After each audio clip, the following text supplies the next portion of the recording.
کتاب را که به اعاره گرفت بدون حاجت دور و دراز کتاب را در نظرش نگاه ندارد، بل یرده اذا قضا حاجته، بلکه در حال کتاب را برمیگرداند به صاحبش وقتی که حاجتش که روا شد، یعنی خوانده که شد، چیزی در کاری خود را خواند یا یافت، کتاب را برگرداند.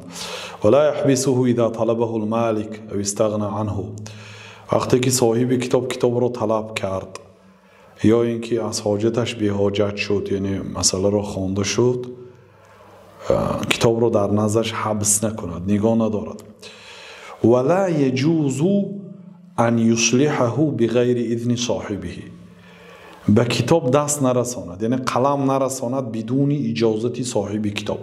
فرض کردیم در کتاب یگان عباره خطا را دید، اصلاح نکند، برای آنکه خطاگی مؤلف، شخصی که کتاب را نوشته است، او خطاگیش اگر خطاگی را از مؤلف صادر شده شد باید همخه ماند.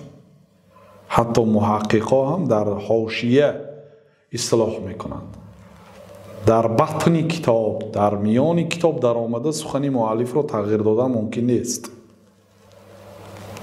و این کتاب که از آن خودش نیست اصلاح نکند مگر با اجازت صاحب کتاب. یعنی به کتاب کس با قلم یا با روچکه یگان تعلیق نمی نویسید یا اصلاح نمی کنید، این آداب طالب علم است. ولا یحشیه، حاشیه هم نمی نویسد، یعنی در اطراف های کتاب یگان چی فایده یا یگان چی نمی نویسد، کتاب خودش نیست. ولا یکتب شیئا فی بیاض فواتحه او خواتمه الا اذا علم رضا صاحبه، در ابتدای کتاب یک چند ورقای خالی میشد و اینچون در آخر کتاب ورقای خالی، به همون جا هم نمی نویسد مگرم اگر داند که صاحب کتاب راضی میشد، یعنی بدون اجازت صاحب کتاب حقی به کتاب قلم رساندن را ندارد. اینچنین ولا یسوده ولا یعیر غیره، کتاب را سیاه نمی کند، یعنی رنگ نمی رساند. ولا یعیر غیره، به دیگر کس اعاره نمی تید، خودش کتاب طلبیده آمده است، با کسی دیگه اگر طلبیده بیاد به اون نمی تید کتاب را. برای چی؟ برای که خودش طلبیدگی است، صاحب کتاب این نیست، این حقی به دیگرها دادن را ندارد. ولا ینسخ منه بغیر اذن صاحبی، بدون اجازت صاحب کتاب روی بردار نمی کند. گفتیم از آداب طالب علم است. برای چی؟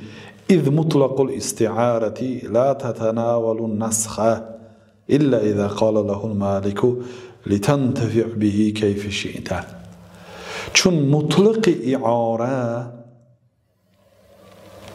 نسخ را در بر نمیگیرد. گفتیم یعنی کتاب را دید داده استید برای خواندن گفته گرفتید، همین صیغه کفایتی نمی کند برای روی بردار کردن، مگر صاحب کتاب گفت که از این کتاب چه خیلی خواهی استفاده بر.